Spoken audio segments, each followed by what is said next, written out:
লাউ দিয়ে রুই মাছের রেসিপি। সুপ্রিয় দর্শক, আসসালামু আলাইকুম। আমি আব্দুর রাজ্জাক আজ আবারও নতুন একটি রান্নার ভিডিও নিয়ে আপনাদের সামনে চলে আসলাম। তো আজকে মাছের রাজা রুই, সবাই বলে মাছের রাজা রুই।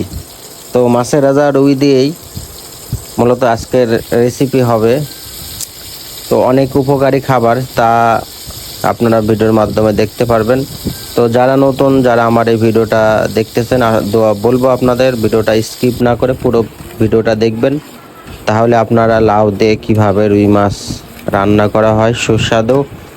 তো প্রিয় গাইস, আপনারা দেখতেছেন প্রথমে মাছ ভেজে নিলাম, তারপরে সকল ময় মশলা একত্রিত মিশ্রিত করে একটু কষানো হইতেছে। আর বিশেষ করে আপনারা সবাই জানেন যে মশলাগুলোকে একটু সুন্দরভাবে যদি আপনি কষিয়ে নিতে পারেন, তাহলে আর ফ্লেভারটা কিন্তু আলাদা হয়। তো এরপরে আমি লাউ দিলাম। আর লাউ অনেক উপকারী খাবার, কারণ আমাদের প্রিয় নবী মোহাম্মদ সাল্লাহ সাল্লাম আমাদের প্রিয় নবীর অনেক পছন্দনীয় খাবার ছিল এই লাউ। আর আমিও চেষ্টা করি সপ্তাহে 1 থেকে 2 দিন লাউ খাওয়ার জন্য। অনেক সময় লাউ ভাজি খেতে আরও ভালো লাগে, ঝোল যেমন ভালো লাগে ভাজিও তেমন ভালো লাগে। তো আপনারা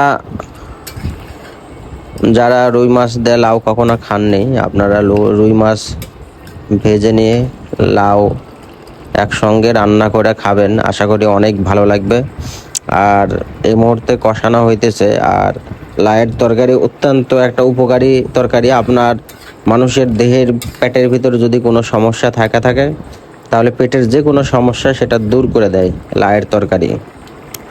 যদি বিশ্বাস না হয়, আপনারা লাউয়ের তরকারি রান্না করে খাবেন, তাহলে আপনারা বুঝতে পারবেন যে লাউ কত ধরনের, কত বড় উপকারী একটি খাবার।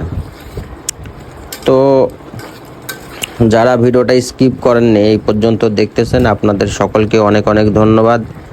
আর আমার ভিডিওটি আপনি নতুন দেখার জন্য অবশ্যই, যদি আমাকে যোগ্য মনে হয়, তাহলে অবশ্যই লাইক, কমেন্ট, সাবস্ক্রাইব করে পাশে থাকবেন। আর আপনাদের সকলকে অনেক অনেক ধন্যবাদ ভিডিওটি দেখার জন্য। আর দেখেন, আস্তে আস্তে তরকারির এমন একটা কালার চলে আসছে, এমন একটা ফ্লেভার আসছে, অত্যন্ত মানে মন ছুঁয়ে যায়, মনে হয় যে এখনই খাওয়া শুরু করি। তো সকলে ভালো থাকবেন, সুস্থ থাকবেন। ধন্যবাদ সবাইকে ভিডিওটি দেখার জন্য। আল্লাহ হাফেজ।